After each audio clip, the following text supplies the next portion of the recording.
मंगलाचरण प्रारंभ करते हैं।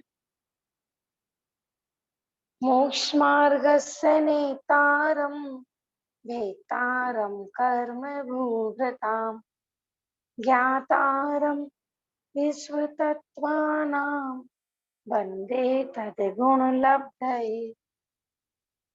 त्रैकाल्यं द्रव्यषट्कं नवपदसहितं जीवषट्काय लेशम् पंचान्ने चास्ति काया व्रत समिति गति ज्ञान चारित्र भेदा इत्येतन् मोक्ष मूलम् त्रिभुवन महित प्रोक्त मेरिद्धीरेशि प्रतीयेति श्रद्धाति स्पर्शति च मतिमान् यः स वै शुद्ध दृष्टि सिद्धे जयपसिद्धे चौविहा राहणा फलं पत्ते वन्दितारिहन्ते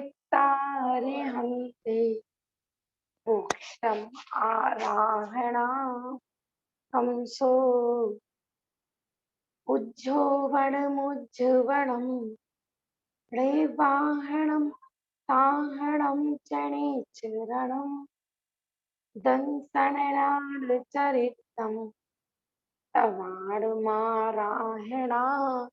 घड़िया।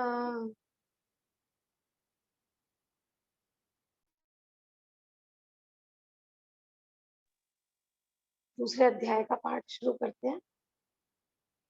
औपसमिक छायको भावो मिश्रस्य जीवस स्वतत्व मोदिक पारणामिकौच द्विनवा अष्टादशैक विशन्ति त्रिभेदा यथाक्रमम् सम्यक् चारित्रे ज्ञान दर्शन दान लाभ भोग भोग वीर्याणि च ज्ञान दर्शन लब्ध्यश्चतुस्त्री पंच भेदा सम्यक् चारित्र संयमाश गति कषाय लिंग मिथ्या दर्शना ज्ञाना संयता सिद्ध लेस्याश्च चतुस्त्रैकैक षड भेदा जीव भव्या भव्यत्वानि च उपयोगो लक्षणम् स द्विविधो अष्ट चतुर्भेद संसारिणो मुक्ताश्च समनस्का अमनस्का संसारिण त्रस्स्थावरा पृथिव्यप्ते जो वायु वनस्पत्य स्थावरा द्विन्द्रिय आदिय त्रसा पंचेन्द्रियाणि द्विविधानि निवृत्त्युपकरणे द्रव्य इंद्रियम लब्ध उपयोगो भाव इंद्रियम स्पर्शन रसन घ्राण चक्षु श्रोतानि स्पर्श रस गंध वर्ण शब्दास्तदर्था श्रुतम निन्द्रियस्य वनस्पत्यन्तानामेकम् कृमि पिपीलिका भ्रमर मनुष्यादि नामेक वृद्धानि संगिनः समनस्का विग्रह गतौ कर्म योगा अनुश्रेणी गति अविग्रह जीवस्य विग्रहवती च संसारिणः प्राग चतुरभ्य एक समय अविग्रह एकम द्व त्रिन वा न हारक सम्मूर्छन गर्भोपादा जन्म सचित शीत संवृता सेतरा मिश्राश्चैक शस्त द्योन जरायु जांडज पोता नाम गर्भ देव नारकाणामुपाद शेषाणाम सम्मूर्छनम औदारिक वैक्रिय कारक तेजस कारमाणि शरीराणि परम परम सूक्ष्मम प्रदेशतो असंख्ये गुणम प्राक तेजसात्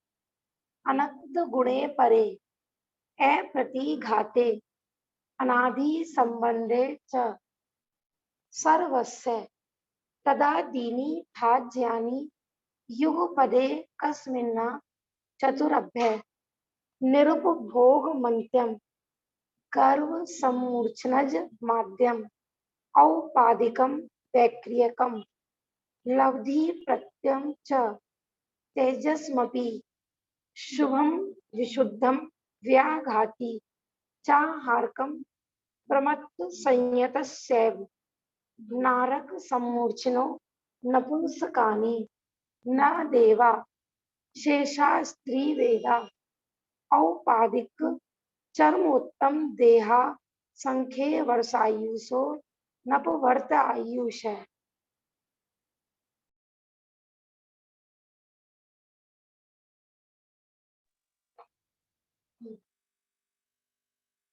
अभी है भाई साहब। हाँ।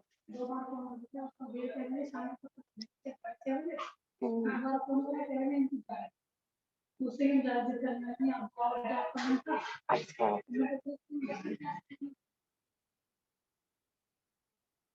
पेज नंबर 93 हमारा औपसमिक भाव का प्रकरण प्रारंभ हुआ था।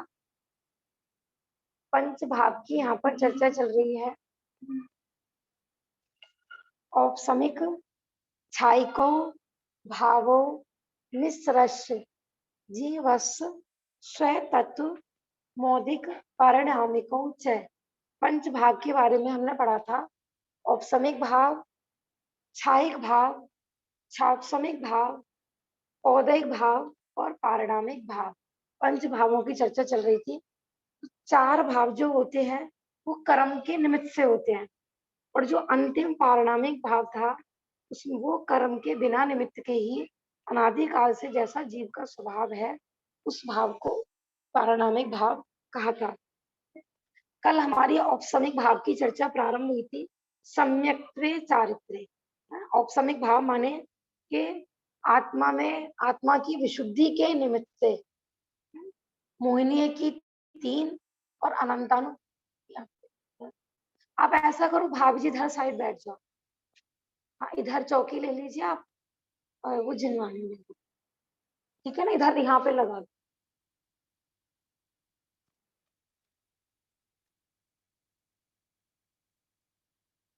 आत्मा की विशुद्धि के निमित्त से मोहनीय कर्म की तीन और अनंतानुबंधी की चार, ऐसे 7 कर्म प्रकृतियों का उपशम होना। तो उस उपशम के निमित्त से जो आत्मा का भाव होता है यह कहलाता है औपशमिक भाव। औपशमिक भाव यहाँ पर दो प्रकार के हैं। 93 पेज है भाभी जी। एक तो औपशमिक सम्यक्त और औपशमिक चारित्र। तो औपशमिक सम्यक्त कब प्रकट होता है? जब भी अनादि काल से किसी जीव को प्रथम बार सम्यक दर्शन हो या मिथ्यात्व से जब भी सम्यक दर्शन होगा इसको, तो वो औपशमिक सम्यक दर्शन ही कहलाता है। उपशम सम्यक्त भी इसको कहते हैं। तो ये चौथे, पांचवे, छठे, सातवें में इसमें समय ये रहता है, ठीक है ना। श्रेणी आरोहण के समय भी रहता है औपशमिक सम्यक दर्शन। और औपशमिक चारित्र कहाँ पर होता है? 11वें गुरुस्थान, है ना। जब कोई जीव उपशम श्रेणी मारकर 11वें गुरुस्थान में पहुंचता है तो वहां पर कहलाता है औपशमिक चारित्र। क्यों नहीं? इस देखो औपशमिक चारित्र कब शुरू होता है? 8वें गुरुस्थान से चालू हो। क्यों? क्योंकि आता है ना, चारित्र मोहिनी की 21 प्रकृतियों का उपशम होता है तो औपशमिक चारित्र प्रकट होता है। इसके लिए देखो मोहिनीय कर्म के ना सारे भेद प्रभेद याद होने चाहिए, है ना। मोहिनीय कर्म के दो भेद, दर्शन मोहिनीय और चारित्र मोहिनीय। फिर दर्शन मोहिनीय के 3 भेद, मिथ्यात्व, सम्यक मिथ्यात्व और सम्यक प्रकृति। फिर चारित्र मोहिनीय के कितने भेद? 25, है ना। माने अनंतानुबंधी क्रोध मान माया लो, अप्रत्याख्यानावरण क्रोध मान माया लो, प्रत्याख्यानावरण क्रोध मान माया लो, संजलन क्रोध मान माया लो और नो कषाय, हास्य, रति, अरति, शोक, भय, जुगुप्सा, स्त्री वेद, पुरुष वेद और नपुंसक वेद। तो जब जब भी अपन कहते हैं ना सम्यक दर्शन होता है, सम्यक दर्शन चाहे उपशम हो और चाहे छायिक हो, तो उपशम वाला 7 प्रकृतियों के दबने से होगा और छायिक वाला 7 प्रकृतियों के अभाव में होगा, क्षय में होगा। और जब हम औपसमिक चारित्र बोलेंगे या छायिक चारित्र बोलेंगे, तो चारित्र कब प्रकट होगा कि चारित्र मोहनीय दबेगी। तो ये चारित्र होता है 21 प्रकृतियों के दबने से। वैसे तो अनंतानुबंधी भी चारित्र की थी, लेकिन मुख्यतः जो चारित्र मुनिराजों की अपेक्षा जो कहा जाता है, फिर वो श्रेणी आरोहण के समय, ठीक है ना, छायिक चारित्र और औपसमिक चारित्र।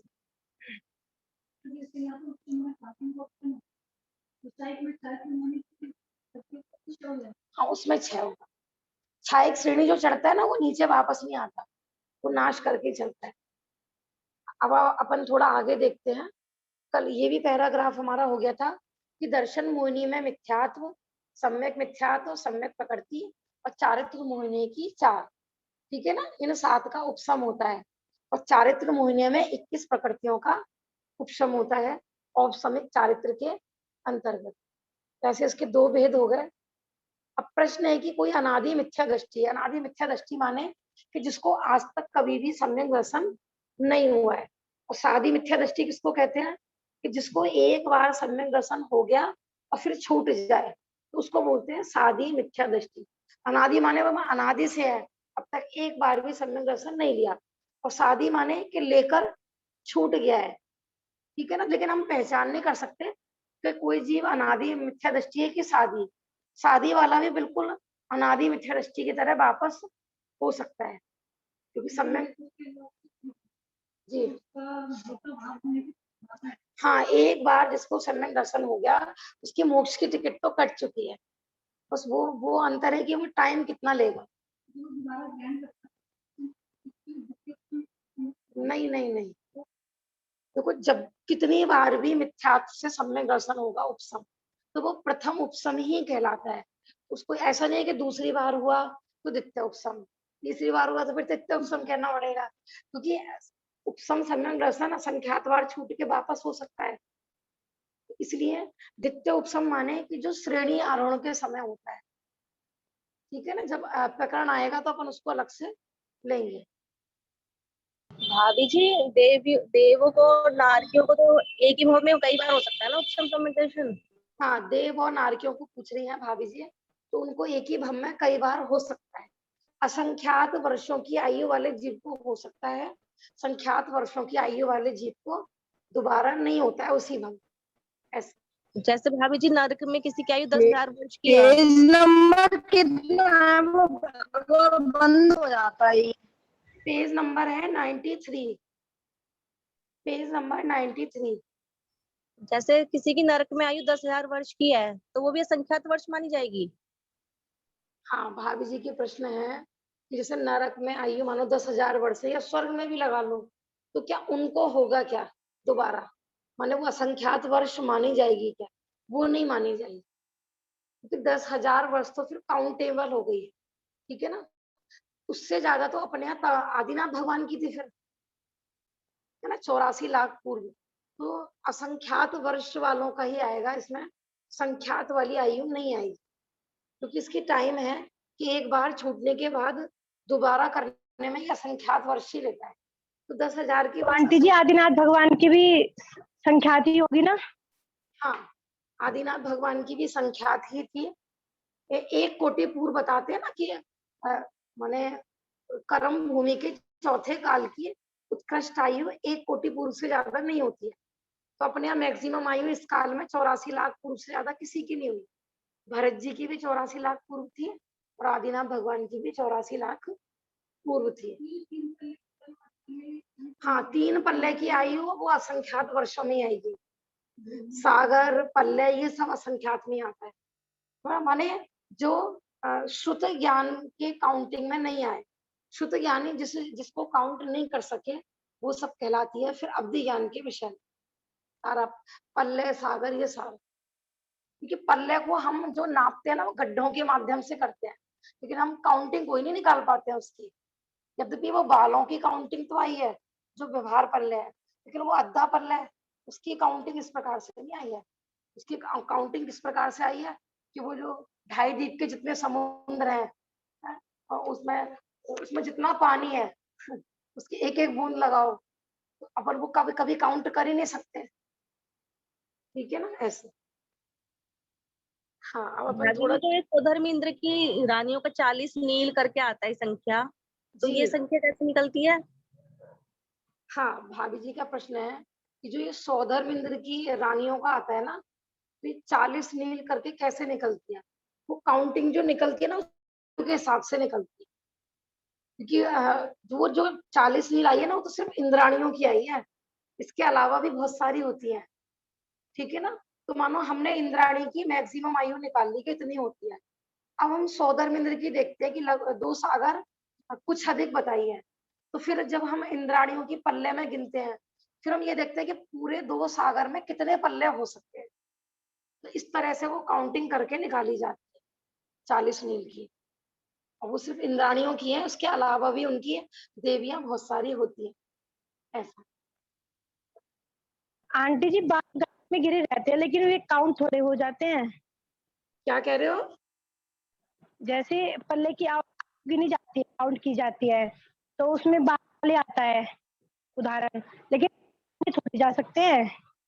लेकिन वो मैं ये बता रही थी कि वो जो बालों की काउंटिंग है ना, तो उसमें ग्रंथों में आया है कि वो जो गड्ढा भरते हैं उसमें बाल कितने संख्या प्रमाण होंगे, उनकी काउंटिंग गोमट सार में आई हुई है। अच्छा, हाँ, लेकिन उसके तो वे बाद संख्यात होंगे। तब तक वो संख्यात है। फिर उसके बाद फिर जब हमने उसमें असंख्यात से मल्टीप्लाई करते हैं, तो वहां से फिर असंख्यात, क्योंकि ऐसा भी है ना, पहले 100 वर्षों में निकाला, फिर असंख्यात वर्षों में बाल निकालते हैं। जब पल्ले का गड्ढा समझा होगा आपने, तो तब फिर असंख्यात वर्षों में तो फिर वो काउंटिंग संख्यात के बाहर हो जाती है। भाभी जी, ठीक एक है प्रश्न आंटी और जी। बता दो बस हाँ जी। कि जैसे 40 नील मोक्ष चली जाती है स्वधर्म इंद्र से पहले, तो वो जी सम्यक दृष्टि इसी भाव में होती है सारी, ये बाद में सम्यक दर्शन लेती हैं? और स्वधर्म इंद्र की जो पटरानी होती है वो सब सम्यक दर्शन कब लेती हैं?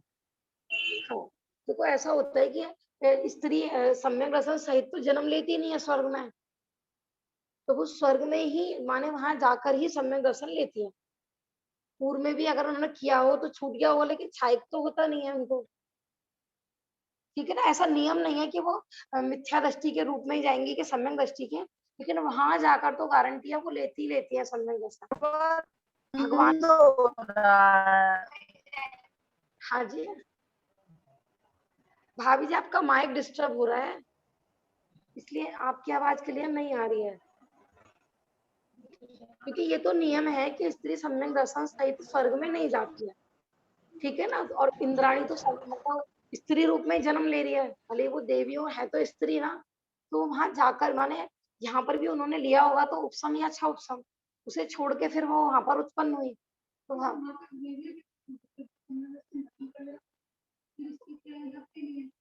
यहाँ पर नहीं था ना, वहां जाकर तो ले सकती है ना। आप जिसको एक बार सब देखो क्या है, वहां पर तो उन्होंने सम्यक दर्शन ले लिया ना, मानो इंद्राणी ने स्वर्ग में जाके सम्यक दर्शन ले लिया, तो अब वो जी यहाँ जो बनेंगी ना तो पुरुष रूप में जन्म लेंगी, अब वो स्त्री नहीं बनेंगी फिर। हाँ हाँ, जैसे सीता जी थी, अंजना जी थी, तो अगर यहाँ से सम्यक दर्शन लेके जाएंगी तो नियम से देव ही बनेंगी, फिर वो देवी नहीं बनेंगी। इससे पता लग रहा है कि जो स्वर्ग में जो भी देवियां हैं, ठीक है ना, चाहे इंद्राणी हो या कोई भी हो, तो वहां से यहाँ से वो सम्यक दर्शन लेके नहीं गई है। सीता जी सम्यक दर्शन लेके गई होंगी ना, सीता जी सम्यक दर्शन लेके गई है इसलिए प्रतिंद्र बनी है। जब वो आर्य का दीक्षा लिया उन्होंने, तो वो तो सम्यक दृष्टि हो गई। लेकिन सचिन जो इंद्राणी का अपन कह रहे हैं, तो वो सम्यक दर्शन देखो लिया भी हो छूट गया हो, नियम ये है कि सम्यक दर्शन सहित यदि मरण करेंगे तो फिर वो स्त्री नहीं बनेंगी, ऐसे, ठीक है ना? आंटी जी स्त्री पद को छेदा भी जा सकता है। स्त्री पद देखो मुख्यतः तो सम्यक दर्शन से ही छिदेगा। और बाकी कई लोगों की धारणा होती है ना, मानो जो पुरुष बने हैं तो इसका मतलब क्या वो पहले सम्यक दर्शन लिया है, कि ऐसा भी नहीं है। जैसे अपन आज स्त्री है, पूर्व में पुरुष भी बने होंगे कभी, अब पुरुष है वो स्त्री भी बने होंगे। छेद का मतलब यही कि अब कभी वो स्त्री बनेंगी ही नहीं, एक बार सम्यक दर्शन ले लिया तो अब वो पुरुष ही बनेंगी। जब तक उनका मोक्ष नहीं जाएंगे तो वो पुरुष देव इन्हीं पर्यायों में रहती, ऐसे। यह तो सर्वविदित ही है कि करण लब्धि के उपरांत मिथ्यात्व प्रकृति के टुकड़े होने पर ही इन प्रकृतियों का जन्म होता है। देखो आज जैसे हमारे हम कहते हैं ना दर्शन मोहिनी की कितनी कर्म प्रकृतियां हमारी सत्ता में आज, तो हमारे दर्शन मोहिनी की मात्र मिथ्यात्व प्रकृति है ही आज। दर्शन मोहिनी आज अखंड बैठा हुआ है, उसके तीन भेद नहीं है, जैसे मिथ्यात्व, सम्यक मिथ्यात्व और सम्यक प्रकृति। अनादि से हमारी इनकी सत्ता नहीं होती है। वो तो जिसको पहली बार सम्यक दर्शन होता है तो उसमें तीन टुकड़े, करण लब्धि के समय तीन टुकड़े होते हैं, तब इनका बंद प्रारंभ होता है। अभी हमारे ये दो कर्म प्रकृति नहीं बन रही है, सम्यक मिथ्यात्व और सम्यक प्रकृति। करण लब्धि में जब जीव प्रवेश करता है तभी इनके तीन टुकड़े होते हैं। समझ में आ रहा है राखी भाभी? हाँ, जैसे कहते हैं ना कि शत्रु यदि पावरफुल हो है, तो उसको यदि जीतना है क्या करते हैं पहले, कि जो उसके दाएं हाथ है उसके बाएं हाथ है, कहते हैं ना भेद डालो और शासन करो। अंग्रेजों की नीति थी ना, फूट डालो और शासन करो। भी इनको अन्य राजाओं से जहां से भी इनको सपोर्ट मिल रहा है, जैसे चार भाई हैं प्रेम से रहते हो, भी इनमें झगड़ा करा दो तो अपन इनको अपने हिसाब से चला पाएंगे। जैसे मिथ्यात्व जब करण लब्धि में जब जीव प्रवेश करता है तो मिथ्यात्व के तीन टुकड़े वहां पर होते हैं, तब इनकी सत्ता प्रारंभ होती है आत्मा में। अनादि से दो प्रकृतियों की सत्ता नहीं होती है। सम्यक दर्शन पूर्वक ही सम्यक चारित्र घटित होता है, इसलिए इस सूत्र में सम्यक पद पहले रखा है और चारित्र पद बाद में रखा है। सूत्र है ना सम्यक्त्वे चारित्रे। प्रश्न है कि भाई चारित्र पहले कर देते सम्यक तो बाद में कर देते। देखो एक एक चीज आचार्य ने जो सूत्र लिखे हैं ना, उन्हें हर चीज का एक एक का लॉजिक है। उपसमी पहले क्यों रखा, फिर उसके बाद छाय क्यों रखा, फिर छा उपसम क्यों रखा है। इससे पहला जो सूत्र था ना वहां भी रीजन था कि उपसम सम्यक दर्शन में तो टाइम भी बहुत कम होता है और उसमें जीवों की संख्या सबसे कम होती है उपसम सम्यक दर्शन में, कि अंतर्मुहूर्त के लिए होता है होके छूट जाता है। उससे ज्यादा संख्या छायिक सम्यक दर्शन में होती है, उससे ज्यादा संख्या छावसमिक सम्यक दर्शन वाले की होती है, उससे ज्यादा संख्या औदयिक भाव वाले की होती है और उससे ज्यादा संख्या पारणमिक भाव सभी के होता है। इसलिए ये क्रम रखा। ऐसे यहाँ प्रश्न है कि सम्यक पहले क्यों रखा, चारित्र बाद में क्यों रखा, कि जब जब भी चारित्र होगा, सम्यक चारित्र होगा तो वो सम्यक दर्शन पूर्वक ही होगा है, माने बिना सम्यक के चारित्र और ज्ञान को मिथ्या ही कहा जाता है। इसलिए सम्यक तो पहले लिखा और चारित्र बाद में लिखा। हाँ, ये दोनों प्रकार के औपसमिक भाव ज्ञानी धर्मात्मा जीवों के ही होते हैं। मैंने बताया था ना, बिना तत्व ज्ञान के, बिना आत्म ज्ञान के आप कषायों को कितना भी दबा लो तो वो उपशम नहीं होता है उनका। वो सिर्फ कहते हैं ना कि देखो उपशम और दबाने में भी बहुत अंतर है। आपने देखा होगा ना, जैसे किसी को क्रोध आ रहा है तो अभी अपन आगम के आधार से भी अपनी कषाय दबा जाते हैं, तत्व चिंतन जैसे हमारा प्रारंभ होता है तो मिथ्यात्व अवस्था में भी कषाय दब जाती है और एक सम्यक्त अवस्था में भी कषाय दबती है, माने जो अपन उपसम भाव पढ़ रहे हैं। लेकिन दोनों में जमीन आसमान का अंतर है। एक में पुण्य के रसपूर्वक हो रहा है और एक में कि परद्रव्य मेरे सुख दुख का करता नहीं है, ऐसी बहिरंग दृष्टि हटती है और आत्म सन्मुख जीव के परिणाम होते हैं, तो उससे सहज कर्म अपने आप ही उपसम को प्राप्त होते हैं। ऐसा दोनों के उपसम में अंतर है। मैंने मिथ्यात अवस्था में जो कषाय दबती हैं उनको रुंधा हुआ कषाय बोलते हैं। तो समय पाकर वो कहते हैं कि जितनी दबा रखी थी उतना ही वो फिर आक्रोश से उत्पन्न हो जाती है। कई बार होता है ना अज्ञान अवस्था में कि ठीक है उसने हमें गाली दी अपन सहेंगे, अपने आगम में भी लिखा है ना, किसी ने हमें कोई गाली दे मारे ताड़े लेकिन हमें ज्ञानी जीव सहते हैं। सहना अलग चीज होती है, तो कुछ सह तो रहे हैं अंदर में तो यही चलता रहता है ना, दुख का कारण तो यही है। मतलब मान्यता तो नहीं बदली ना वहां पर, लेकिन जो औपसमिक सम्यक दर्शन है उसमें मान्यता गलत नहीं है, उसमें सम्यक दर्शन इसी का ही तो नाम है। और विपरीत श्रद्धान नहीं चल रहा है, सामने वाला मेरे सुख दुख का करता है, गाली मेरे को दुख का कारण है। लेकिन जो मिथ्यात अवस्था में जो अपन कषाय दबा जाते हैं उसमें अंदर में विपरीत मान्यता ही चल रही है पूरी। वो बात अलग है कि आगम के अध्ययन से चिंतन चल रहा है, लेकिन मान्यता में यही बैठा है। गाली तो दिया सामने वाले ने, ऐसा। ठीक है ना, इसलिए दोनों के उपशम में बहुत ही अंतर है। इस प्रकार है ना, ज्ञानी धर्मात्मा को ही होते हैं। ज्ञानी माने यहाँ पर सम्यक दृष्टि ही लेना, और इनको काल भी मात्र अंतर मूर्त है। उपशम सम्यक जब भी इसका नियम है, वो सोचे कि मैं ज्यादा देर शत्रु को बेहोश रखूं, तो बेहोश भी कितने देर तक रहेगा। कई बार वो आतंकवादियों को बेहोश करके पकड़ के लिया है, तो उसकी एक लिमिट होती है, जो बेहोशी की दवा होती है, भाई इतनी देर बाद ये दोबारा होश में आएगा। कितने इंजेक्शन पे इंजेक्शन लगाओगे उसको बेहोश करने के, तो फिर वो मरण को प्राप्त हो जाएगा। तो ऐसी औपसमिक सम्यक दर्शन में आत्म परिणाम की विशुद्धि से यद्यपि कर्म दब गए हैं, लेकिन उनका नियम है कि अंतर मुहूर्त बाद वो फिर जागृत होते हैं, फिर वो उदय में नियम से ही आते हैं। और उदय में जब आते हैं ना, तो या तो वो तीसरे में गिरेगा, या दूसरे में गिरेगा, या पहले में गिरेगा, या वो चौथे के चौथे में ही रहेगा। कैसे रहेगा कि उत्तम सम्यक दर्शन को नवसम में बदल देगा, नीचे आने की जगह। तो फिर उस जीव का फिर वो मिथ्यात्व में नहीं आता है, फिर वो छाई करके उसी भाव से मोक्ष भी जा सकता तो भाभी जी उपशम का क्षयोपशम में कैसे बदल सकता है वो? है। का प्रश्न है कि वो छह उपशम को उपशम उपशम में कैसे बदल देते हैं। तो वो क्या होता है, उपशम हमने क्या बताया था, उपशम माने कि दर्शन मोहिनी की 3 और अनंतानुबंधी की 4, इन 4 कर्म प्रकृतियों को दबना, तब उपशम समय दर्शन होता है।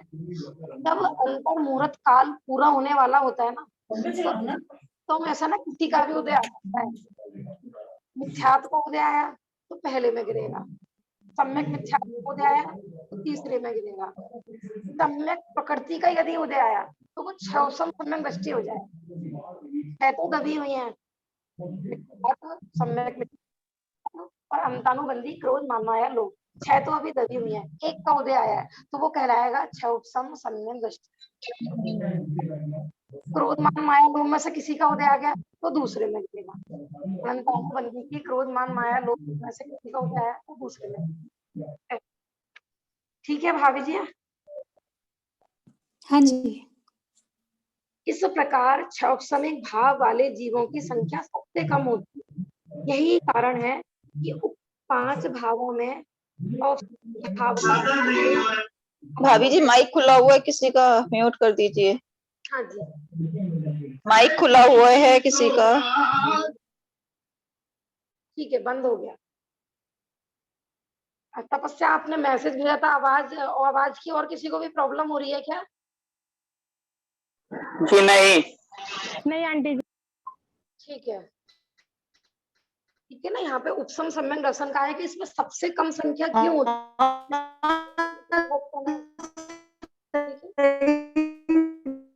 किसी का माइक खुला है,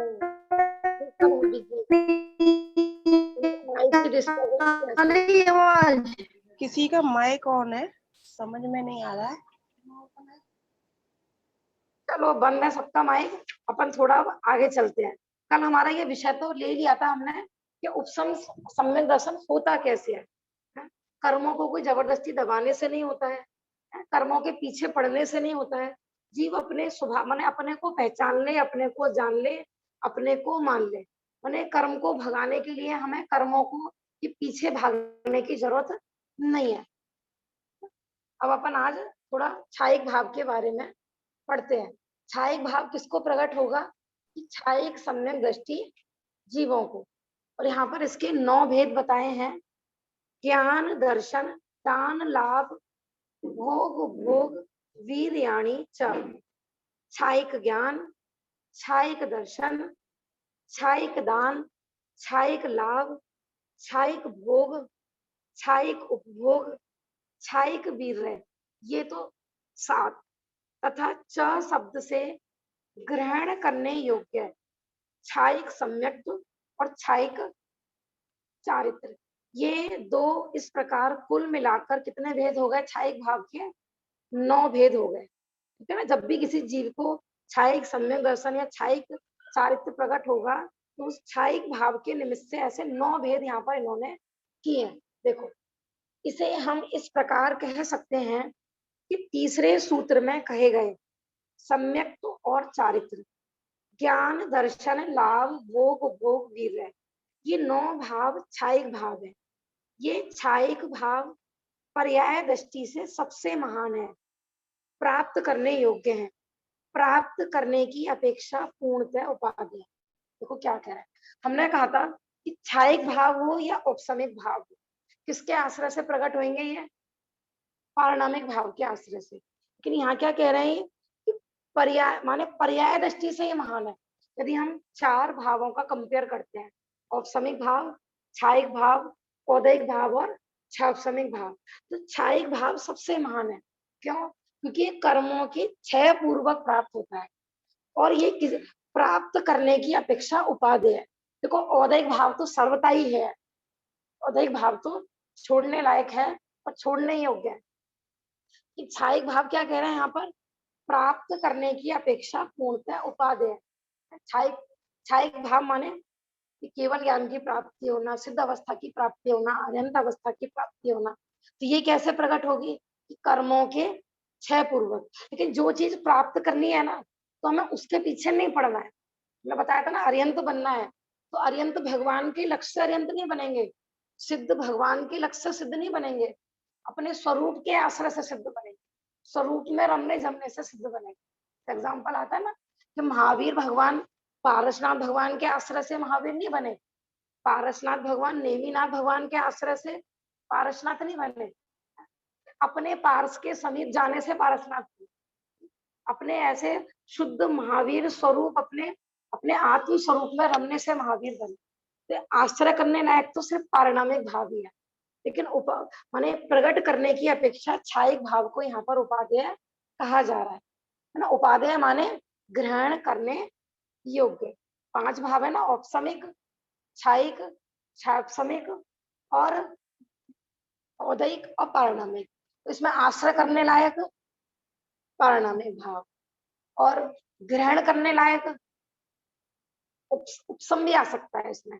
एक देश, क्योंकि आंशिक रूप में तो वहां पर देखो हमने कहा था ना, उपसम सम्यक दर्शन भी पूर्ण निर्मल है, और ये भी नियम है कि पहली बार सम्यक दर्शन होता है ना, हाँ, एक देश उपादेय उसको बोल सकते हैं अपन। और छापसमिक भाव में दोनों चीजें आएंगी, संसार अवस्था में ये है और मोक्ष मार्ग वाला भी, वो भी एक देश उपादेय है। और परम पारिणामिक भाव आश्रय करने की अपेक्षा से उपादेय है। हाँ, छापसम भाव दोनों में आता है ना। हाँ हाँ, देखो वहाँ ज्ञान दर्शन से मतलब है ना, माने कर्मों के उपसम, छह उपसम के निमित्त से जो जीव की दशा होती है, उस दृष्टि से वहां पर छह उपसम भाव संसार अवस्था वाला लेना है। इन छायिक भावों का स्वरूप तत्वार्थ वार्तिक में इसी सूत्र की व्याख्या में आचार्य अक्लंक देव इस प्रकार करते हैं। समग्र ज्ञानावर्णी के 6 से केवल ज्ञान और समग्र दर्शनावर्णी के 6 से केवल दर्शन छायिक प्रकट होता है। तो केवल ज्ञान कैसे प्रकट होगा हमको, केवल दर्शन कैसे प्रकट होगा? कि ज्ञानावर्णी और दर्शनावर्णी के 6 से। अब ज्ञानावर्णी दर्शनावर्णी का 6 किस्सा होगा, किस्सा होगा है शुद्धात्मा के लक्ष्य, ठीक है ना। माने ये जरूरी नहीं है कि जैसे भाई हमें केवल ज्ञान होगा तो ही तो हमें पूरा वस्तु स्वरूप दिखेगा। कहीं कहीं प्रश्न होता है ना, उसमें मोक्ष प्रकाशक में भी उठाया है, तभी तो हमें संपूर्ण वस्तुओं का ज्यों का त्यों श्रद्धान होगा। कि जब हम सारी वस्तुओं को जानेंगे, और हम तो 3 लोग को जानते नहीं है, तो पहले केवल ज्ञान होगा, फिर ज्ञानावर्णी दर्शनावर्णी का नाश करेंगे। तो फिर ये नियम कहाँ रहा कि ज्ञानावर्णी के नाश से केवल ज्ञान प्रकट होता है, दर्शनावर्णी के नाश से केवल दर्शन प्रकट होता है। समझ में आ रहा है ना। मैंने काम एक ही करना है, चाहे कोई सा भी कर्म का नाश करना है, काम एक ही करना है। मैंने धर्म एक ही प्रकार का है, लेकिन वो कर्मों के नाश की अपेक्षा से कई प्रकार का बता दिया है। जैसे अपन आयुर्वेद में कहते हैं ना, आयुर्वेद के डॉक्टर के पास जाओ, कहते हैं बीमारी एक ही प्रकार की होती, बीमारी 10 प्रकार की होती नहीं है, वो तो अलग अलग लक्षणों से व्यक्त होती है ना। तो उनको भाई सिर दर्द, कमर दर्द कह दिया जाता है, बीमारी का कारण एक ही है, इसलिए वो इलाज भी ना एक ही जगह का करते हैं। अब कभी भी देख लेना, जिन लोगों ने आयुर्वेदिक का ट्रीटमेंट लिया होगा। चाची, हाँ बेटा। चाची केवल दर्शन शाइक का क्या मतलब हुआ? छायक माने जो दर्शनावर्णी कर्म के 6 से प्रकट हो। नहीं, केवल दर्शन शाइक। हाँ, केवल दर्शन छायक माने ये छायक भाव है। छायक भाव किसको कहते हैं? कि जो कर्म के 6 से प्रकट होता है, इसलिए यहाँ पर इसको छायक भाव कहा जा रहा है। ठीक है ना। हमारा प्रश्न तो ये था कि हम ये कैसे करें भैया, छायक भाव प्रकट करना है, छायक भाव प्रकट करना, क्या करें भैया? कभी एक ही बीमारी है अनादिकाल से, मिथ्यात्व की, वो मोह की बीमारी है और वही दूर करना है अपने। माने बीमारी एक ही है लेकिन उसके लक्षण अलग अलग है, अलग अलग माध्यम से प्रकट होती है। जैसे पेट में यदि विकृति होती है ना, तो जरूरी नहीं है कि किसी को कैंसर ही होगा, किसी को कोई भी प्रॉब्लम हो सकती है, किसी को सर दर्द हो रहा है, किसी को ब्रेन हेमरेज हो रहा है, लेकिन बीमारी सारी वहीं से चालू होती है। ऐसे सारे कर्मों के का राजा किसको कहा जाता है? मोहनीय कर्म। और मोहिनी में भी मुख्यतः मिथ्यात्व को, पंचम में मोह भी बोल देते हैं। तो सारा अनादिकाल का रोग हमारा एक ही है, और उस रोग के दूर होते ही बाकी सारे रोग दूर हो जाएंगे। और वो बाकी के रोग नहीं है, वो सब रोग के लक्षण है। रोग तो एक ही प्रकार का है। तो सारा पुरुषार्थ इसलिए वहीं पर करना है, एक ही रोग को दूर करना है, माने पेट ठीक करना है बस आप, और कुछ नहीं करना। नेचुरलपैथी में भी आजकल जो ट्रीटमेंट ले रहे हैं जो लोग नेचुरलपैथी का, या अब जैसे देखो हमारा संदेश गया हुआ है ना वहां पर, तो कुछ भी नहीं क्या किया है वहां पर बताओ, कोई दवाई नहीं खाई उन्होंने, कुछ नहीं खा, कैसे स्वस्थ हो गए भैया? मैंने इतने गले में भी प्रॉब्लम हो रही थी, कफ भी था, ये सारी चीजें जब यहाँ से गए थे ना उसको बहुत सारी प्रॉब्लम हो। अब कह रहा था कि मम्मी मेरे को कोई प्रॉब्लम नहीं है, क्या इलाज किया? कि कुछ इलाज नहीं था, बस पेट ठीक किया है और कुछ, मैंने पेट ठीक होते ही सारी बीमारी ठीक हो गई। आप नेचुरलपैथी में जाओ। हाँ हाँ, सारी तो ऐसे। हाँ, इसलिए सारी ज्ञानता, सारा रोग कहाँ पर है? कि हमारी मान्यता में है, और बस वही ठीक करना है, वस्तु स्वरूप समझना है। वो ठीक कैसा होगा? कि तत्व अभ्यास से, ज्ञानाभ्यास। कल भी हमने सुनाई थी ना कहानियां, जो भी सुनाई थी इसी को पुष्ट करने के। जैसे उनकी आती है एक कहानी, शालिभद्र सेठ की आती है। महावीर भगवान के समय में एक शालिभद्र नाम के, सुनी होगी भाभी जी, राजा सैनिक राजा थे उस समय में, और शालिभद्र थे सेठ। उस सेठों के इतना पैसा होता था कि राजा के पास भी नहीं होता था पहले। सेठों के इतना पैसा होता था। उसमें आता है कि शालिभद्र सेठ की सेठानी, अभी ठीक की माँ है ना, शालिभद्र की 32 पत्नियां थी, और उनकी माँ क्या करती है कि रत्न कंबल खरीदती है। माने राजा शेर के घर पे बिकने के लिए जाता है, खरीद नहीं पाते। राजा के पता नहीं क्या बीमारी होगी इसमें, तो फिल्टर नहीं हो रहा फिर बंद करवाई थी, वहां से ऑन ही नहीं है। से नहीं, यहाँ से नहीं। कोई बात नहीं पापा, यहाँ से। हाँ, तुम्हें बता रही थी कि वो रत्न कंबल माने राजा नहीं खरीद पा रहा है, तो कौन खरीद रहा है? कि नगर से। किसी का माइक बार बार खुल रहा है। तो उनके बारे में ऐसा आता है कि वो शालिभद्र की माँ ने लगभग 20 लाख सोने की मुद्रा देके, सोने के सिक्के कह दो आज के टाइम में, तो वो कंबल खरीदे। किसके लिए? कि अपनी बहुओं के लिए, शालिभद्र की पत्नियों के लिए। और वो उनको पसंद नहीं आए, तो वो कूड़े में डाल दिए, ये घर के स्टोर रूम में डाल दिए। तो वो जो उनके घर की नौकरानी थी, वो उस कंबल को ओढ़ के कहाँ जाती थी? राजा सैनिक के घर पे वो नौकरानी, वो भी उनके यहाँ भी काम करती थी। तो वहां की उनकी राजा सैनिक की रानी को बड़ा अचंभा हुआ कि जो हमारे घर से हम नहीं खरीद पाए जिन कंबलों को, और एक नहीं 32 कंबल खरीदे ऐसा। उसमें से एक नौकरानी उठा लाई थी कि हमारे नगर में ऐसे ऐसे सेठ भी हैं। तो वो राजा से कहती है कि चल एक दिन उनके घर जाके देखना चाहिए कि कितनी संपत्ति है उनके यहाँ, कैसा होगा उनका घर, और वो रानियां कितनी कैसी भाग्यशाली होंगी, जो रत्नों के कंबल भी जिनको पसंद नहीं आए वो रानियां डाल दिए। फिर वो राजा जाते हैं, तो उनकी जो शालिभद्र होता है ना, उनकी माँ कहती है कि बेटा तेरे से मालिक मिलने आए हैं,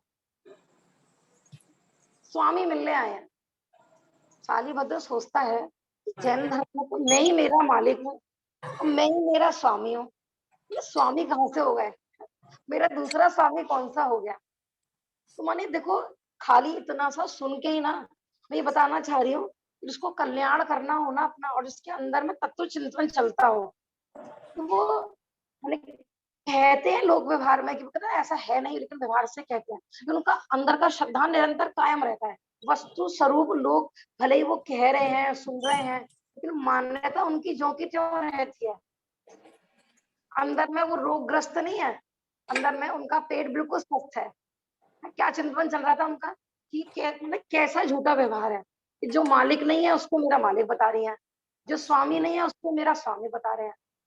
देखिए ऐसी पराधीनता में मुझे नहीं रहना, मुझे तो ऐसा स्वतंत्र अपने आत्म स्वरूप में रहना है कि जहाँ पर मैं ही मेरा मालिक हूँ और मैं ही मेरा स्वामी हूँ। तो मुझे ऐसे झूठे जग में नहीं रहना है। झूठे जग के रिश्ते सारे आता है, झूठा ये जो चलता है ना, झूठे झूठे से क्या मतलब है? झूठ बोलते इसलिए झूठे घर वाले हैं। हम कहते हैं ना झूठे नाते रिश्ते सारे, झूठे जग की रीति सारी, झूठे का क्या मतलब है? उपदेश भजन सुनाते हो ना, झूठा बच्चा आया, झूठी शादी, झूठा बच्चा, ऐसे भजन चल रहा है ना, वो झूठे का क्या मतलब है वहां पर? तो ये सारा व्यवहार असत्यार्थ है, ऐसा है नहीं हम कहते हैं। तो शालीभद्र का यही चिंतन प्रारंभ हुआ। राजा आया, राजा आया, तो भैया मैं ही तो मेरा राजा हूँ, मेरे से बढ़कर मेरा और कौन राजा है? तो उसको ये चीज भी अखरी, तो मुझे ऐसी पराधीनता नहीं चाहिए है। मेरी माँ इतने करोड़ों की आसामी है, और फिर भी देखो राजा के आगे कैसे झुक रहे हैं ये लोग, तो उनको वैराग्य हो जाता है। तो वो कहते हैं कि मुझे नहीं रहना भैया, मैं तो अपना स्वतंत्र स्वाधीन साम्राज्य चाहता हूँ, अपने अनंत गुणों का राजा हूँ मैं किसी के पराधीन को स्वीकार नहीं करना चाहता। तो घर में ना 32 रानियां थी और पूरा नगर सेठ थे, तो घर में सब चारों तरफ रोआ पीटी चालू हो गई। तो उन्होंने देखा कि भी घर का माहौल बहुत ज्यादा खराब हो गया है, तो उन्होंने कहा ठीक है चलो मैं ऐसा करता हूँ, 32 दिन बाद जाऊंगा, एक एक दिन करके ना एक एक रानी छोड़ूंगा, फिर मैं 32 दिन बाद मैं दीक्षा लूंगा। चलो थोड़ी सी संतुष्टि हुई माँ को, क्या पता कि 32 दिन में ना हम इसको गहला फुसला के इसका मन बदल रहे हैं। इसको ऐसा विषय मोह में रमाएंगे कि ये जाने ही भूल जाएगा। तो ये अज्ञानी की सोच होती है, क्योंकि वो खुद भी तो विषय भोगों में लीन रहता है, तो वो सोचता है कि झूठे का वैराग्य होगा, इसको कैसे भी करके हम अपने चंगुल में फंसा लेंगे। उधर शालीभद्र की बहन को भी पता लगा अपने ससुराल में कि मेरा भाई तो भाभियों को छोड़ के भिक्षा लेने वाला है। उसने भी रोना चालू कर दिया। उसके पति का नाम था धन्ना सेठ। ये क्यों रो रही हो कि ऐसे ऐसे मेरा भाई ना दीक्षा लेने जा रहा है। अच्छा, तो बड़ी खुशी की बात है। खुशी की बात तो ऐसे कह रहे हो कि जैसे तुम अभी दीक्षा ले लोगे। कब ले रहा है? जो 32 दिन बाद लेगा। क्यों? क्योंकि वो भाभियां रो रही थी ना, उन्होंने कहा कि मैं एक एक करके एक एक भाभी को छोड़ूंगा, फिर दीक्षा लूंगा। क्या कहता होगा धन्ना सेठ? तो ज्ञानी जीवों की सोच कैसे होती है। सच्चे मित्र हमारे कौन होते हैं? तो तुम्हारा भाई कायर है क्या? गारंटी है कि वो 32 दिन बाद जिंदा रहेगा। 32 दिन से पहले उसकी आयु पूरी हो गई तो दुर्गति पर चला जाएगा, संकलेश परिणामों में चला गया। रोना धोना देख के उसके भी परिणाम आर्त रौद्र रूप हो गए, तो क्या होगा? लेकिन तुम्हें क्या ख्याल है? तो मेरा भाई दीक्षा लेके जा रहा है, तुम में ज्यादा हिम्मत है तो लेके दिखाओ। तो वो धन्ना सेठ क्या करता है, वहीं पहुंचता है शालीभद्र के पास कि भैया ये वीरों का धर्म है, आज परिणाम है कल नहीं। किसने देखी कल? किसने? यहाँ तो एक समय का नहीं पता, तो तुमने 32 दिन की कैसे गारंटी दे दी भैया? मतलब वर्तमान कंडीशन देखो, हमें वो जीव जाता है वास्तव में, वो हमें संदेशा दे दे के जा रहा है। जो जितनी भी अपन सूचनाएं पढ़ते हैं उन्हें हम कहते हैं प्रकृति की, चाहे जन्म हो चाहे मरण हो, एक एक घटना हमें संदेश दे देकर जा रही है, लेकिन हम उस संदेश को समझ नहीं पा रहे हैं। ये जीवन है पानी की बूंद, कब मिट जाएगी। तुमने 32 दिन की गारंटी दे दी। उन्होंने संबोधन किया, भैया पल का भरोसा नहीं है, तो तुमने 32 दिन की। उधर शालीभद्र के फिर परिणाम हुए और पुरुषार्थ जागृत हुआ, और तुरंत ही जीजा साले दोनों दीक्षा लेके चले गए। क्यों चले गए भैया? तो 32 दिन बाद लेने वाले थे, उनको समझ में आया भैया समय का कोई भी भरोसा नहीं है। अपन छायक सम्यक दर्शन करेंगे, उपसम सम्यक दर्शन करेंगे। कब करोगे भैया? करना है सो आज करो भाई, अभी करो। सोचते हम ये भी करेंगे बाद, पहले घर का काम निपटा ले तब करेंगे। जरूरी है कि घर का काम तुम निपटा के जाओगे, इससे पहले ही खत्म हो गए तो? कई बार ऐसा व्यक्ति को ऐसे 40 वर्ष की उम्र में जा रहे हैं लोग, देखो उनके बच्चे हैं, माँ जैसे माँ गई है, इतना सोचती होगी मैं अपने बच्चों की शादी करूंगी, ये करूंगी, कितनी टेंशन होती है। थोड़ा बहुत सामान भी जोड़ जोड़ के रखते हैं, लड़की की शादी करेंगे, लड़के की शादी करेंगे। हमें संसार के कार्य तो नजर आते हैं, लेकिन कभी अपने परभव की भी तैयारी करते हैं, उसको अपन साइड में रख देते हैं। इसकी दृष्टि में हमें ये देखना है कि हमारी दृष्टि में मुख्यता किस चीज की है। वर्तमान कंडीशन हमको संबोधन कर रही है, वो हमारा स्वाध्याय करा रही है वास्तविक, लेकिन हम समझ नहीं रहे। हम सोचते हैं बस ये 1 घंटे की स्वाध्याय, असली शिक्षा तो वो शिक्षा कंडीशन दे रही है हमें, परिस्थितियां दे रही है आज, फिर भी अपन सचेत नहीं होंगे। वो गया है ना, हम तो नहीं जाएंगे ना अपने अगले हम अभी थोड़ा थोड़ा पढ़ना चालू किया है, क्योंकि अभी हमें सिर्फ 1 घंटे का ही टाइम मिलता है ना। धीरे धीरे अभी लगे हैं धर्म में, धीरे धीरे तो तोड़ेंगे सब चीजें, धीरे धीरे ही तो निवृत्ति लेंगे। तो भैया धीरे धीरे धीरे धीरे में एक दिन हम ही धीरे धीरे खिसक जाएंगे। इसलिए कभी भी कोई संसार के काम भले धीरे धीरे कर लेना, लेकिन यह मोक्ष मार्ग धीरे धीरे नहीं करना है। यद्यपि ऐसा भी भजन है, मोक्ष पद मिलता है धीरे धीरे, तो वह मिलने की अपेक्षा धीरे धीरे कहा है, करने की अपेक्षा धीरे धीरे नहीं कहा है। माने तुम मायाचारी करके कहो कि बाद में करेंगे धीरे, माने जो जिस लेवल का व्यक्ति है ना, उसने तो अपना पूरा पुरुषार्थ लगा रखा है ना, उसने ऐसी बेईमानी तो नहीं कर रखी ना कि मैं धीरे धीरे करूं। वो बात अलग है कि कोई हीन पुरुषार्थी है तो उसका धीमे पुरुषार्थ चल रहा है, कोई तीव्र पुरुषार्थी है तो अंतर मुहूर्त में चल देता है। तो इस कहानी में ना स्थितिकरण की भी, संबोधन की भी बहुत महत्वता है, संबोधन का। और सोचते हैं ना क्या होता है संबोधन से, संबोधन से तो बहुत कुछ होता है। बातें ही हाथी पाई है और बातें ही हाथी पाओ। स्थितिकरण की कल बात चल रही थी ना, निमित्त नैमित्त। यद्यपि ये बात ठीक है कि जब जीव की योग्यता पक्की है तभी वो दीक्षा आदि धारण करता है, लेकिन निमित्त नैमित्तिक संबंध भी कितने घनिष्ठ है। उधर धन्ना सेठ ने संबोधन किया, उधर उसका उपादान जागृत हुआ और वो 32 दिन से पहले ही दीक्षा लेके चला गया।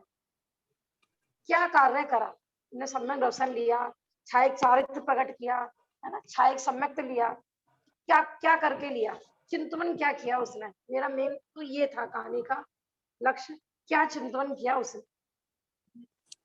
अनित्य भावना भी, अनित्य भावना तो है ही, मैं ही मेरा मालिक हूँ, मैं कर्मों से बंधा हुआ हूँ, मुझे कर्म का क्षय करना है, मुझे कर्म का उपशम करना है, ये भी लक्ष्य नहीं। हमने बताया था ना, कर्मों को क्षय करने के लिए जरूरी नहीं है कि हम कर्म के भेद प्रभेद जाने, छायक भाव के इतने भेद होते हैं, कुछ करने की जरूरत नहीं है।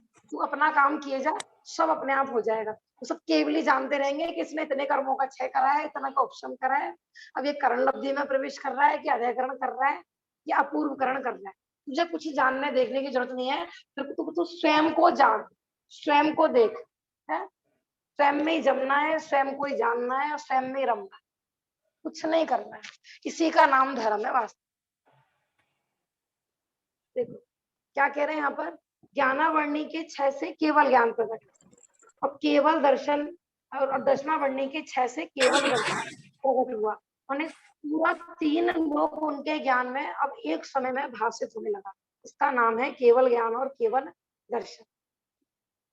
समस्त दानांतराय कर्म के अत्यंत 6 से अनंत प्राणियों को अभय और अहिंसा का उपदेश रूप अनंत दान, छायक दान, 9 भाव चल रहे हैं यहाँ पर। देखो समस्त, अपने देखो कई बार ऐसा होता है ना, आज ऐसी स्थिति हो रही है वर्तमान में, ऐसा भी तो हो सकता है कोई वास्तविक माने परेशान जीवों को साधर्मी भाई हो और वो परेशान है, लेकिन हमारी दान देने की भावना है, फिर भी हम उसकी हेल्प नहीं कर पा रहे हैं, तो इसमें हमारा भी दानांतराय कर्म का उदय है कि हम दान नहीं दे पा रहे हैं। रखी रह जाती है संपत्ति सारी और दान नहीं दे पाते हैं। कई बार भावना भी होती है, तो वो कंजूस को तो देने की भावना ही नहीं है, उसकी तो बात यहाँ चल ही नहीं रही। देने की भावना भी है, संपत्ति भी है, लेकिन दानंतराय कर्म का तीव्र उदय है तो संपत्ति घर में रखी रहती है, किसी के परोपकार में नहीं लगती है। पूर्व में कोई ऐसी विराधना कर रखी है, दान देने के भाव नहीं किया, होता है कि नहीं। सो कंजूस लोगों के बारे में आता है ना, उनका सामान वेस्ट हो जाएगा, कपड़े फट जाएंगे लेकिन किसी दूसरे के काम नहीं आएंगे, उनका खाना फिक जाएगा लेकिन किसी दूसरे का पेट नहीं भरेगा। ऐसे ऐसे ग्रंथों में उदाहरण आते हैं। तो यहाँ क्या कह रहे हैं, देखो पूर्व में उन्होंने परोपकार की भावना भाई। देखो यहाँ पर जो बात चल रही है ना, अभय दान की आई है, दानंतराय कर्म के नाश से। तो ये मुख्यतः तीर्थंकर की अपेक्षा लेना है, क्योंकि जो समर्षण लगता है वो तीर्थंकर अरिहंतों का ही लगता है, बाकी अरिहंतों का नहीं लगता है। तो सिद्ध भगवान पे जब अपने दानंतराय कर्म का क्षय, तो वो दूसरी दृष्टि से घटित करेंगे। यहाँ पर जो दानंतराय कर्म के क्षय से बता रहे हैं अभय दान, माने पूर्व में ऐसी करुणा, ऐसी अनुकंपा थी, 3 लोगों, प्राणी मात्र के प्रति अनुकंपा, कि हे प्रभु इस लोक का एक जीव भी कभी, माने सूक्ष्म से सूक्ष्म प्राणी की भी मैं हिंसा नहीं करूं, ऐसे भावों से उनको दानंतराय कर्म के नाश से, माने ऐसा छायिक दान उनके प्रकट हुआ है, सब जीवों को अभय दान दे रहे हैं, वो सबको निर्भय कर दिया, जग को दे दी, जग की निधियां मुनिराजों के लिए भी आता है ना। और यहाँ ये कह रहे हैं कि समर्षण योजना विहार करता है, कि किसी एक जीव की भी हिंसा नहीं होती है। और दूसरा, जो जब जब भी भगवान की वाणी सुनता है जीव, सब निर्भय हो जाते हैं। मृत्यु का भय, इस लोक का भय, परलोक का भय, रोग का भय, है ना, महामारी का भय, अकाल का भय, सब भय समाप्त। ऐसे हैं हमारे अरिहंत भगवान। ठीक, किस माने छायिक जो दान उनके प्रकट हुआ है, किस कर्म के नाश से प्रकट हुआ है, कि दानंतराय कर्म के नाश। अहिंसा का उपदेश रूप सबसे बड़ा दान, देखो ज्ञान दान और अभय दान दोनों ही दान कर रहे हैं हम। आहार दान और औषधि दान का भी काम कर रहे हैं ये 2 ही दान। इन दोनों दानों में, और मुख्यतः ज्ञान दान में सारे दान गर्भित है। किसी जीव को आपने ज्ञान दान दे दिया तो समझो उसे औषधि भी मिल गई, उसको भोजन भी मिल गया, और वो निर्भय भी हो गया। इसलिए यहाँ कह रहे हैं कि भगवान कैसे हैं, कि उनके छायिक दान नामक भाव प्रकट हुआ है। 9 भाव चल रहे हैं ना।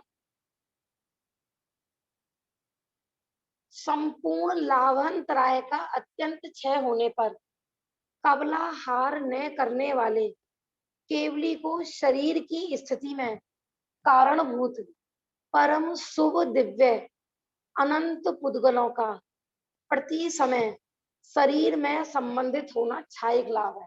तो छायिक लाभ क्या बता रहे हैं यहाँ पर। अपन सोचते हैं ना भोजन से ही जीवन चलेगा, भोजन करेंगे तो जीवन चलेगा, अमुक विटामिन खाएंगे ना तो शरीर में खून बढ़ेगा। यहाँ के कह रहे हैं कि भगवान जो अरिहंत भगवान समोषण में विराजमान होते हैं, तो लाभांतराय कर्म की क्षय से क्या हुआ है, कि उनके जो, देखो वहां कोई भोजन नहीं करते हैं, वो ऐसा नहीं कि वो हमारी तरह कोई भोजन करते हैं। और कितने कितने वर्षों तक रहता है समोषण, कितना कितना बताया है, 8 वर्ष कम 1 कोटि पूर्व तक समोषण बताया। किसी जीव को 8 वर्ष प्लस 2-3 अंतर मुहूर्त और आते हैं, कि इतने वर्ष में केवल ज्ञान हो गया। अब देखो तब तक वो मनुष्य गति में रहेंगे और शरीर भी रहेगा, तो वहां तो वो भोजन करते नहीं है। तो प्रश्न ये है कि उनका शरीर किसके आधार से टिकता है, बिना भोजन के उनका जीवन कैसे चलता है बताओ। कि वहां पर लाभांतराय कर्म का क्षय हो गया है, तो वहां छायिक लाभ उनको प्रकट हुआ है। देखो वास्तव में तो वो अपने स्वरूप में लीन है, अपने आनंद का भोग कर रहे हैं, वो आनंद लाभ ले रहे हैं अपनी आत्मा की प्राप्ति होना, स्वयं आत्मा की प्राप्ति होना वास्तविक लाभ तो ये हुआ है। लेकिन बहिरंग में जो उनका शरीर है ना, उसमें अपने आप ही कर्म परमाणु आ रहे हैं बिना भोजन करे, उनका शरीर एज इट इज बना रहता है, उसमें कोई जीर्ण शीर्ण अवस्था को प्राप्त नहीं होती है। चाची, हाँ जी, चाची कबला हार बताना। कबला हार माने अपन जो ऐसे ग्रास से माने टुकड़े तोड़ तोड़ के माने रोटी आदि जो खाते हैं, ये कबला हार कहलाता है। अच्छा, ठीक है ना। और भगवान कबला हार नहीं करते हैं। अपने जो श्वेतांबर भाई है ना, वो ऐसा मानते हैं कि भगवान कबला हार करते हैं, लेकिन ये गलत है। ठीक है ना, क्यों? क्योंकि वहां पर क्षुधा नामक दोष नहीं है। तो भगवान को भी भूख लगे और हमको भी भूख लगे, तो भगवान में और हम में क्या अंतर है? ठीक है ना, बोले भूख लगना एक दोष है, तो उन्होंने भूख का नाश कर दिया है। ऐसा छायिक लाभ, देखो ये जो अपन जो पढ़ रहे हैं ना लाभ के बारे में या छायक दान के बारे में, तो हम इसको अपने अपने लेवल पर भी घटित कर सकते हैं कि हमें क्या शिक्षा मिल रही है। हाँ जी।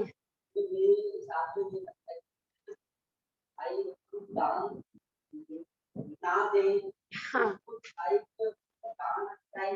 हाँ नहीं दे पाए। हाँ हाँ ऐसे भी ले सकते हो। हाँ हाँ तो मेन यही है कि हमें भाव थे और हम नहीं दे पाए। आज भी देखो हो रही है ना, अपने को सबको अंदर में भावना होती है। इस समय चारों तरफ मरी फैली हुई है, हम किसी की हेल्प करें क्या करें मानो, लेकिन अपनी इतनी सामर्थ्य नहीं है कि हम घर घर जाके देख के आए किसको किस चीज की आवश्यकता है। और यहाँ बैठे बैठे सिर्फ परिणाम ही कर रहे हैं, ना किसी को दे पा रहे हैं ना कुछ कर पा रहे हैं। लेकिन भाव तो चल रहे हैं ना देने के, निरंतर चल रहे हैं। कर नहीं पा रहे तो दे नहीं पा रहे और खेद बरत रहा है तो दानंतराय कर्म का उदय हो गया ना अपना। इससे देखो ये भी पता चल रहा है, कई बार अपन परिणाम खराब करते हैं ना, हमें वहां पर ये देना था उनने नहीं देने दिया, या वहां में प्रतिमा विराजमान करनी थी किसी ने करने नहीं दी, सब अपने को वो बनते हैं। हाँ अपन कितने क्लेश परिणाम होते हैं कि सब मंदिरों को हड़प लेते हैं, हमें छत्र देना था हमें सिंहासन देना था, सब अपने अपने घर वालों को कर लेते हैं और सब वो चल रही है। तो इस चीज को लेकर भी संकलेश करने की बिल्कुल जरूरत नहीं है। यदि हमारा दान अंतराय कर्म का उदय मंद होता ना तो अपन तभी दे पाते। आज हम सच्चे मुनिराजों को आहार दान नहीं दे पा रहे, किसका दोष है इसमें? है ही नहीं जी, हम कहाँ से दें जी, आजकल तो कुएं में भांग पड़ी हुई है, सच्चे मुनिराज ही नहीं, हम किसको दें? तो हमारी क्या है, अनादि काल से दूसरों का ही दोष देखने की आदत पड़ गई है। वास्तव में उस समय विचार है कि हमारा ही ऐसा दानंतराय कर्म का उदय कि हम हाँ हाँ ठीक है ना, अब वो छीण कैसे होगा? सही बात है। वास्तव में देखो ये बात ठीक है, ये बात ठीक है कि अपने स्वरूप की प्राप्ति, अपने स्वरूप ने कहा ना, हम आत्मा आत्मा में जम जाए, ये सबसे बड़ा स्वयं का स्वयं को दान है। लेकिन जब आत्म स्वरूप में नहीं रह पाता है ज्ञानी जीव, बाहर आता है तो परिणाम होते हैं, आहार दान के, औषधि दान के, अभय दान के होते हैं। लेकिन नहीं दे पाए तो कितना खेद बरतता है, होता है कि नहीं? ऐसा उसमें अपने परिणाम, हमें दूसरों को दोष नहीं देना है, स्वयं ही चिंतन करना है कि ये हमारी ही विराधना का फल है। हमारे साथ जितना जो कुछ भी होता है सब हमारे ही कर्मों का फल है। अभी अब इस दानंतराय कर्म को कैसे छीन करें, जैसे चंदन वाला ने किया था, है? निरंतर भावना बाहरी थी, निरंतर अपने महावीर स्वरूप अपनी आत्मा की, और बाहर में भगवान महावीर, सब बेड़ियां खुल गई। दानंतराय बाद में उन्हीं के संग में जाके ना, उन्हीं के ही समवसण में दीक्षा लेके अपनी स्त्री पर्याय का छेद कर दिया। दान लाभ भी, छायिक लाभ भी प्रकट हो गया, छायिक दान भी प्रकट हो गया। सब बाद में यद्यपि करेंगे, लेकिन अपने यदि एक देश अपेक्षा से देखा जाए ना, तो सम्यक दृष्टि को एक देश जिन भी कहा जाता है, माने उसको किसी चीज की इच्छा नहीं, सब कुछ प्राप्त हो गया उसको, ऐसा। अतः कबला हार के बिना कुछ कम पूर्व कोटि वर्ष तक औदारिक शरीर की स्थिति कैसे रह सकती है, यह शंका निराधार हो जाती है। वो कह रहे हैं कि माने ये शंका करने की जरूरत नहीं है कि भाई भगवान का शरीर कैसे टिकता है। तो भगवान तो भगवान, देव कैसे रहते हैं हजारों हजारों वर्षों में, तो कितना सा अमृत झड़ता है, जरा सा वो भूमि के जीव। तो ये माने हम लोगों को ऐसा लगता है, बहुत लोगों को तो अभक्ष छोड़ने में ही अभी जान निकल रही है। भक्ष तो भक्ष, अभी तो अभक्ष छोड़ने में ही, गाजर मूली नहीं खाई तो खून कैसे बढ़ेगा, चुकंदर नहीं खाई, प्याज नहीं खाई, मतलब ऐसे ऐसे भी मैसेज आ रहे थे, प्याज खिलाओ खूब तो कोरोना दूर हो जाएगा, है ना। प्याज को घर पे टांग के रखो, उसको कच्ची कच्ची खाओ, और मतलब अभी तो अभक्ष से ही ऐसा लग रहा है कि अभक्ष भी छोड़ देंगे ना तो हम कितने रोगग्रस्त हो जाएंगे और हमारा जीवन कैसे चलेगा। यहाँ तो कह रहे हैं भैया भक्ष से भी भोजन नहीं चलता। अब तक यही तो हमारी मिथ्या मान्यता है कि भोजन से जीवन चलता है, ये मान्यता तोड़नी है अंदर में, है ना। कैसे प्रकट होगा छायिक लाभ छायिक भोग, अभी तो हमारी बाहर में दृष्टि पड़ी है, एक दिन भोजन नहीं करा, है ना। कई लोगों का मैसेज आ रहा था कि हमें खेद, हमें पूर्व में हमारे ही पाप कर्म का उदय है, तो हम कैसे प्रायश्चित लें, माने जो वर्तमान कंडीशन हमारे साथ हो रही है आज, है ना, महामारी फैल रही है, तो हम चाहते हैं कि हम अपना थोड़ा प्रायश्चित लें कि हम ऐसे काल में क्यों पैदा हुए। तो हमने भी प्रोसेस बताई कि भी रसी त्याग है या कोई भी अभक्ष का त्याग है, तो मतलब ये छूटता नहीं है। भी और कैसे प्रायश्चित दोगे अपने आप को, मतलब कष्ट नहीं होना चाहिए। मतलब आजकल के लोग प्रायश्चित भी कैसा चाहते हैं कि शरीर को जरा सा भी कष्ट नहीं होना चाहिए, है? किसी को हमें अपराध का दंड देना है, तो भाई तभी तो अपराध का दंड कहलाएगा, थोड़ा उसको फील हो। ऐसा कैसा कि पता भी ना पड़े और प्रायश्चित हुए। में वास्तविक प्रायश्चित हुआ है, तो आगम जो आपको दंड दे रहा है वो स्वीकार करो। आचार्य जो होते हैं ना, वो प्रायश्चित ग्रंथों के ज्ञाता होते हैं। तो किसी मुनिराज से अपराध हो जाए, यद्यपि वो सामर्थ्य और शक्ति देखकर ही देते हैं, तो वो मुनिराज प्रतिकार नहीं करते, आप हमें दंड क्यों दे रहे हो। ये शुद्ध सागर मुनिराज ने ये नहीं कहा इतनी सी गलती के लिए आप मुझे वहां मरने के लिए भेज रहे हो। समझ में आता है कि नहीं, ऐसा है। चाची, हाँ बेटा। चाची जैसे किसी के कर्म बंधे और उसको हाँ। पश्चाताप हो रहा है अंदर ही अंदर, तो उसके कर्मों का अपकर्षण होगा। हाँ देखो, वास्तविक तो अपकर्षण वहीं से चालू हो जाता है जहाँ तपस्या का प्रश्न है। समय वैसे हमारा हो गया है कि किसी से अपराध हुआ, ठीक है, और उसको अब प्रायश्चित हो रहा है, तो क्या कर्मों का अपकर्षण चालू हो जाता है क्या। देखो अंदर में यदि वास्तविक प्रायश्चित हो रहा है, खेद बरत रहा है, जैसे राजा श्रेणिक को हुआ था, है? सीता जी को हुआ था, पूर्व में आया ना, इन लोगों ने अपराध किया और अपराध करते ही तुरंत अपराध का बोध हुआ, उस समय ही उनके कर्म ढीले पड़ गए थे। लेकिन कुछ कर्म हमने ऐसे भी बताए थे ना, देव शास्त्र गुरु की विराधना के फल में जो बनते हैं, उनको निधत्ती निकाचित कर्म कहा जाता है। कि वो ढीले तो पड़े हैं लेकिन पूरे समाप्त नहीं हुए, उदय में तो आए, लेकिन उनकी टाइम लिमिट लेके कि 10 साल 12 साल, तो प्रायश्चित तो वहीं से चालू हो जाता है। तो वास्तविक प्रायश्चित तो वही उसमें खेद बरतता है, ऐसा, ठीक है ना। भले आप अपराध बोध हो गया, तो वहीं से प्रायश्चित हमारा। राजा सैनिक को भी तो भी कर्म एक पहले नरक में गए थे पक्षपात करने के बाद भी। हाँ हाँ, राजा सैनिक का कह रहे हैं ना आप कि प्रायश्चित करने के बाद ये ऐसे पहले नरक का बंद मिल गया था उनको। हाँ जी, बांधते हैं ना जो कंडीशन में, कभी भी वो सेम उदय में आते नहीं है, परिणामों के निमित्त से उसमें उतार चढ़ाव होता रहती है, ठीक है ना। तो ऐसे ही जो आज वर्तमान में कंडीशन हो रही है, ठीक है, पूर्व में अपराध हुए हैं तो उनका प्रायश्चित भी बरते, खेद भी बरते, लेकिन अब हम भविष्य में ऐसे अपराध नहीं करेंगे, तो आज ही अपराधों का त्याग। जो हमने अपराध करे होते हैं उनको दंड नहीं मिलेगा ना। भाभी जी मुझे अब क्या आवाज अपराध हमारी है, मैं कह रही जो हमने अपराध किए हैं उसका तो दंड मिलेगा ना। हाँ अपराध का दंड तो मिलेगा और मिलना भी चाहिए, तो सज्जन व्यक्ति होगा, चाहे हमें पक्षपात हो या ना हो, पक्षपात तो होते हुए दंड तो मिलेगा ना हमको। जी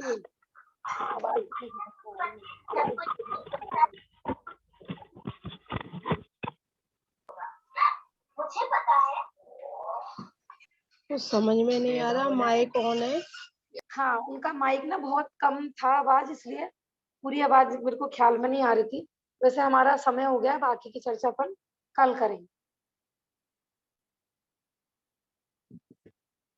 निज निधि निज ने बताई, यह अनंत उपकार है, उसके लिए जिन वाणी मां वंदे मां सतवा।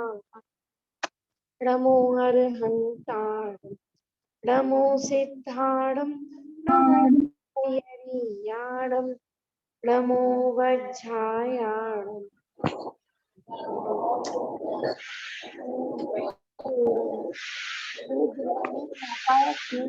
जय जिनेन्द्र सप्तगिरि।